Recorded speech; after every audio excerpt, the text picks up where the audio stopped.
রোজ রোজ একই টিফিন না খেয়ে সুজি দিয়ে এই টিফিনটা একটু বানিয়ে নিতে পারো সবাই। সুজির উপমা যেটাকে বলা হয়, উপমা। আমি উপকরণ নিয়েছি, এই দেখে নিন উপকরণগুলি: কাজু বাদাম, কিশমিশ, আর ওই আমন্ড, আর হচ্ছে সর্ষে, আর গোটা জিরে ফোড়ন দেওয়ার জন্য, আর তেজপাতা, শুকনো লঙ্কা, আর কাজু বাদাম, আর সুজি নিয়েছি 250, আর বিট, গাজর, ক্যাপসিকাম, বিনস, আর আদা কুচি। আমি কড়াই বসিয়ে দিয়েছি, দিয়ে এবারে তেল দিয়ে দিলাম। এবারে সবজি বাদামগুলো আগে ভেজে নিই।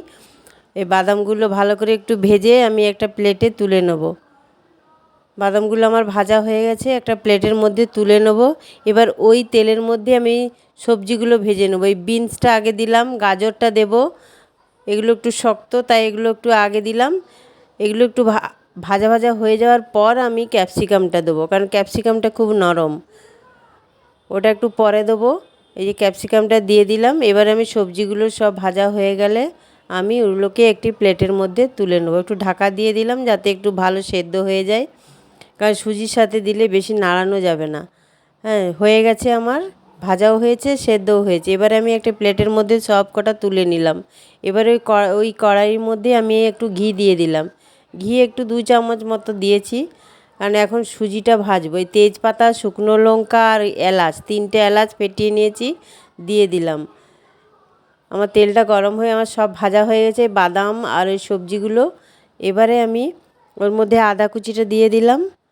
এবারে কারি পাতাটা দিয়ে দিলাম। কারি পাতাটা দিলে একটু সুন্দর গন্ধ বেরোবে। পেঁয়াজ কুচিটাও দিয়ে দিলাম, লঙ্কা দিলাম, এটা ঝাল সুজি হবে।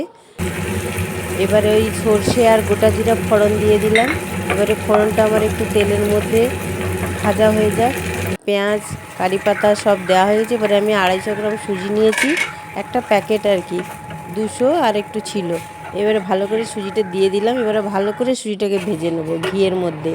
আমার সুজি ভাজা হয়ে গেছে। এবারে আমি একটু জল দিলাম, কারণ জলটা একটু পরিমাণ মতো দেখে দেখে দিতে হবে, কম কম করে, কারণ যত শুকিয়ে যাবে আবার জল দিতে হবে। এই সবজিগুলো দিয়ে দিলাম, একটু নুন দিলাম। এবার একটু নাড়িয়ে চাড়িয়ে, দেখছো সুজির জলটা টেনে নিয়েছে। এবারে ওর মধ্যে আমি একটু চিনি দিয়ে দিলাম, আবার একটু জল দিলাম। এবার একটু নাড়িয়ে চাড়িয়ে ঢাকা দিয়ে দেবো। বাদামগুলোও দিয়ে দিলাম, ঢাকা দিয়ে ঢাকাটা খুলে নেওয়ার পরে ঝরঝরে হয়ে গেছে, সুজিটা আমার প্রায় হয়ে এসছে। এবারে আমি ঢাকা দিয়ে দিলাম, আর একটু ঝরঝরে হয়ে যাবে না, একটি প্লেটে নামিয়ে নিলাম।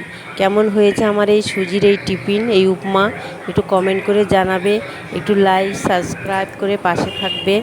ধন্যবাদ সবাইকে, ভালো থেকো, সুস্থ থেকো, পাশে থেকো সব।